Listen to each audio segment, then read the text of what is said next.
Piramal enterprises Piramal group की flagship company, जिसमें pharma, financial services, real estate सारे के सारे बिजनेसेस हैं। 30 से ज़्यादा देशों में ऑफिस है, 100 से ज़्यादा ग्लोबल मार्केट्स में मौजूदगी है कंपनी की, और फाइनेंशियल और फार्मा सेक्टर में दिग्गज कंपनी है। फार्मा कारोबार के डीमर्जर को मंजूरी मिल गई थी, ये अलग से लिस्ट होगी।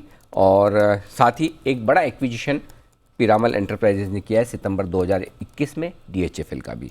आइए मुलाकात करते हैं।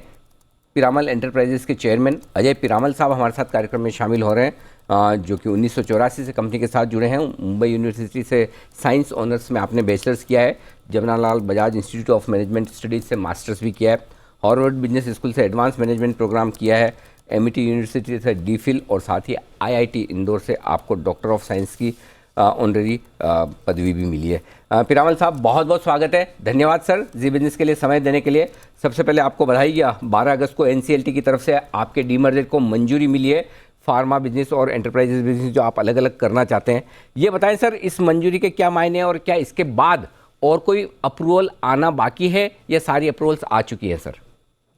इसका मायना यही है, एक जरूरी कि अब दो अलग अलग कंपनियां हो जाएंगी, दोनों लिस्ट हो जाएंगी। एक फाइनेंशियल सर्विसेज में होगी, उसका पिरामल एंटरप्राइजेज ही नाम रहेगा, और एक फार्मा में जिसे पिरामल फार्मा लिमिटेड रहेगी। तो इनका ये जो प्रोसीजर है, अब रिकॉर्ड डेट फिक्स होगा, उसके बाद जो भी NSE और सबकी लिस्टिंग गाइडलाइंस है, उसके हिसाब से मुझे लगता है कि ये लिस्टिंग ये अक्टूबर के दिसंबर की क्वार्टर इस साल में हो जानी चाहिए, और उस समय दोनों इंडिपेंडेंट लिस्टेड कंपनियां हो जाएंगी। जो NBFC और फाइनेंशियल सर्विसेज वाला बिजनेस है, वो आपका पिरामल एंटरप्राइजेज में जो अभी लिस्टेड है वो वैसे ही चलता रहेगा। जैसे ही दूसरी कंपनी डीमर्ज हो जाएगी, उसके बाद अक्टूबर से दिसंबर के बीच में पिरामल फार्मा लिस्ट होगी, राइट सर? बिल्कुल बिल्कुल। ठीक। तो इसमें अभी भी सर इतना वक्त लगेगा कि अक्टूबर से दिसंबर तक का समय चला जाए? नहीं, देखिए कितना समय लगता है, मतलब जो भी प्रोसीजर है जितना जल्दी होगा, इसका ये मतलब नहीं है कि दिसंबर तक ही होगा, लेकिन प्रोसीजर में जो टाइम लगती है, अब नॉर्मल प्रोसीजर है वो लगेगा। Perfect sir. वैसे तो आपने जब ये अनाउंस किया था डीमर्जर, तब आपने बताया भी, फिर भी दर्शकों की जानकारी के लिए मैं चाहता हूं सर, एक बार फिर से बताएं कि इस डीमर्जर से शेयर होल्डर्स को किस तरह से फायदा होगा। तो एक तो डीमर्जर से ये फायदा है कि जो भी आज शेयर होल्डर पिरामल एंटरप्राइजेस के हैं, वो दोनों कंपनियों के शेयर होल्डर हो जाएंगे। पिरामल एंटरप्राइजेस जो फाइनेंशियल सर्विसेज में है, और दूसरी जो पिरामल फार्मा जो फार्मास्यूटिकल्स में है। इसके ये होता है कि आज दोनों कंपनियां काफी इनकी ठीक साइज है, और इनकी ग्रोथ की प्लान्स भी हैं।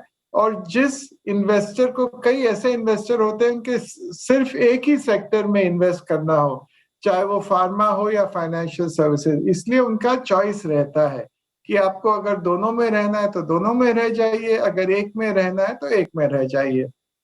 तो इसलिए उसमें जो जिस इन्वेस्टर को जहां रहना है, जिस इंडस्ट्री में, वो चॉइस रहेगी। बिल्कुल परफेक्ट है कि दोनों तरह के बिजनेसेस। अब इन दोनों बिजनेसेस पे एक एक में राय लेना चाहता हूँ। पहले फाइनेंसिंग बिजनेस की बात करूँ, जहाँ पर आपका बड़ा स्ट्रॉन्ग होल्ड है। ये बताएं सर कि राइजिंग इंटरेस्ट रेट सिनेरियो में फाइनेंसिंग बिजनेस में किस तरह की ग्रोथ आप देखते हैं, और ये DHFL को लेने के बाद क्या रिटेल फाइनेंसिंग पे जोर है, या फिर जो आपका कोर स्ट्रेंथ होलसेल फाइनेंसिंग का है वहाँ पर फोकस रहेगा? जब DHFL का जो हमने एक्विजिशन किया था, तो यही हमारी इच्छा थी कि हमारी डाइवर्सिफाई हो जाए बुक, सिर्फ होलसेल ही नहीं, लेकिन सिर्फ दोनों होलसेल और रिटेल दोनों हो, और वही उसी और हम लोग चल रहे हैं, ताकि अगले कुछ सालों में रिटेल और भी बढ़े। आज रिटेल का हमारा समझ लीजिए 42% रिटेल है और 58% होलसेल है, लेकिन अगले 5 सालों में मैं देख रहा हूं कि ये रेशियो बदल जाएगा। 2/3 होगा रिटेल में और 1/3 होगा होलसेल में। और एक तो ये बात है। दूसरी बात आप पूछ रहे थे कि राइजिंग इंटरेस्ट रेट सिनेरियो में, अभी तक तो मैंने ये नहीं देखा है कि कुछ डिमांड में कमी हुई है। देखिए आगे चल करके क्या होता है, लेकिन अभी तो काफी डिमांड अच्छी है लोन्स की, दोनों रिटेल में और होलसेल में भी। सर आपने इंटरेस्टिंग चीज़ बताई कि 42% 42% अभी आपका रिटेल में रहेगा हिस्सा। अच्छा, एक और कंपनी आपने अभी बिड की है रिलायंस कैपिटल के लिए। यहाँ बिडिंग का क्या पर्पस है? क्या यहाँ रिटेल कारोबार बढ़ाने के लिए आज से बिडिंग, क्योंकि मेरे ख्याल से रिलायंस कैपिटल में शायद दोनों बिजनेस है। जी सर।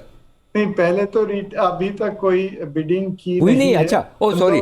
वो अभी समझ रहे हैं कि जी चाहे बिडिंग करनी है या नहीं। शायद हम ये अज्यूम तो कर लेते हैं सर, वो हमारी गलती, हम सोचते कि आप तो करेंगे ही। जी अनिल जी, आप थोड़ा उसमें जल्दबाजी कर ली है। अब देख रहे हैं कैसे जी करना है। जी देखेंगे कि उसमें कुछ अगर ये बिड भी करे तो इंश्योरेंस में जी जैसे आप जानते हैं आर कैप इंश्योरेंस में है, जनरल में है और लाइफ के इंश्योरेंस में है। तो देख रहे हैं अगर हमें जनरल इंश्योरेंस में ठीक लगा अंदर का और ये वैल्यू हुई तो शायद बिड करेंगे। तो मतलब इसका मतलब ये तो क्लियर है कि Piramal Enterprises full fledge financial services company, जहाँ सब कुछ फाइनेंसिंग, बीएफएसआई जो एक तरह से कहते हैं, सब कुछ आप करना चाहते हैं, राइट सर? सब कुछ तो नहीं, लेकिन फाइनेंसिंग तो कर ही रहे हैं। एनबीएफसी आज हमारे एक लाइफ इंश्योरेंस कंपनी भी है, एक जॉइंट वेंचर है। जब डीएचएफएल का हमारा मर्जर हुआ था तब एक उधर एक प्रिमेरिका के साथ, जो अमेरिका की बड़ी कंपनी है, उनके साथ एक लाइफ इंश्योरेंस में जॉइंट वेंचर है।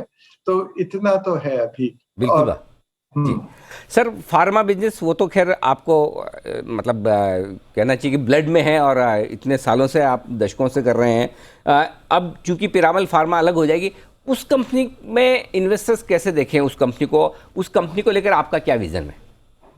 उस कंपनी को ऐसा देखें कि वो 3 अलग अलग सेक्टर्स में है। फार्मा में है, एक तो है जो कॉन्ट्रैक्ट मैन्युफैक्चरिंग है, वो जो ग्लोबल बिजनेस है। वो पूरा जो सेल्स होती है उसकी सब खाली विदेश में होती है। लीडिंग कंपनी जो ग्लोबली है उनके पास है, और ये ज्यादा ऑन पैटेंट ड्रग्स होती है और डायरेक्ट टू कंपनीज बेचते हैं। दूसरा बात है कि कॉम्प्लेक्स हॉस्पिटल जेनेरिक्स है।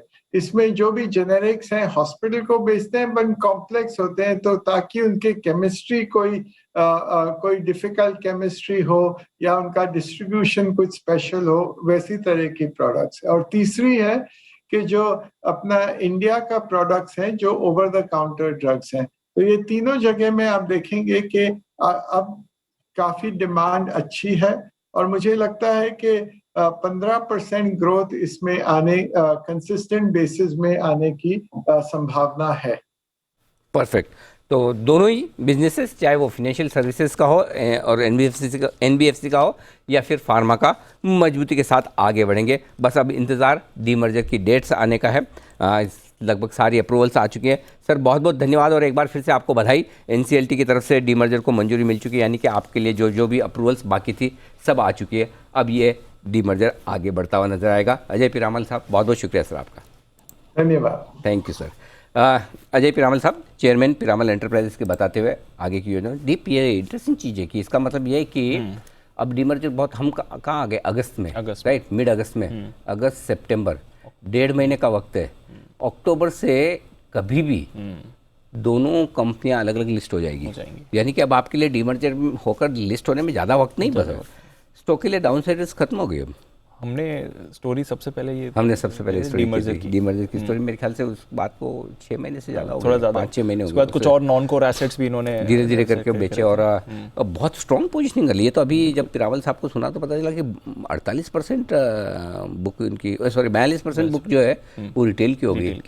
तो काफ़ी स्ट्रॉन्ग डाइवर्सिफिकेशन किया है होलसेल और रिटेल पोर्टफोलियो में, जिसका फ़ायदा मिलेगा। तो ये डीमर्जर काफ़ी हद तक आपके लिए दरवाजे खोलेगा। एक चीज़ की जा सकती है दीप, जो मैंने बात करके समझी है, जो लोग इन्वेस्टमेंट करना चाहते हैं उनके लिए 3-4 महीने के लिए स्टॉक अच्छा हो सकता है। हाँ राइट। डीमर्जर का बेनिफिट आप डिलीवरी लेके रखिए। डीमर्जर के हिसाब से आज 1915-20 का भाव है जी, करेक्ट।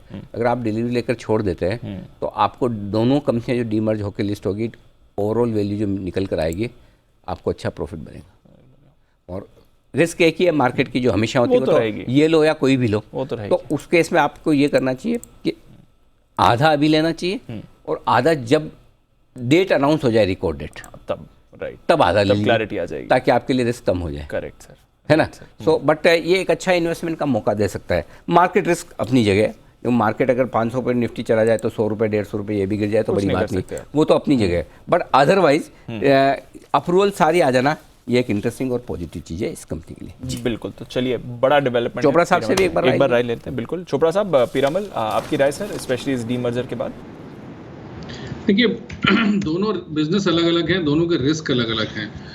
एनबीएफसी की जो थोड़ा बिजनेस है वो ज़्यादा रिस्की है एज़ कम्पेयर टू फार्मास्यूटिकल्स, और फार्मास्यूटिकल्स में पिरामल्स बहुत पहले से हैं। और मुझे लगता है जिस तरीके से फार्मा इंडेक्स भी नीचे पिटा पड़ा हुआ है, और यहाँ से फार्मा में मुझे फ़िलहाल रिवाइवल लगता है, आने वाले कुछ समय में यहाँ से अच्छी तेज़ी नज़र आती है अच्छी फार्मा कंपनीज में।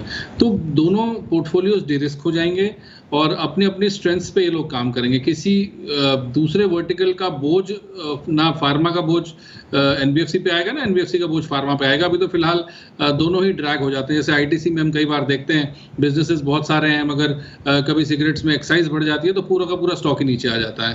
तो ये हमेशा अच्छा है कि बिजनेसेस अपने स्ट्रेंथ्स पे काम करें और उनकी जो वैल्यूएशन है वो मार्केट उनकी स्ट्रेंथ्स पे दे, बिजनेस के स्ट्रेंथ्स पे दे, बिजनेस की बैलेंस शीट पे दे। तो ये एक अच्छा वेलकम स्टेप है मेरे हिसाब से।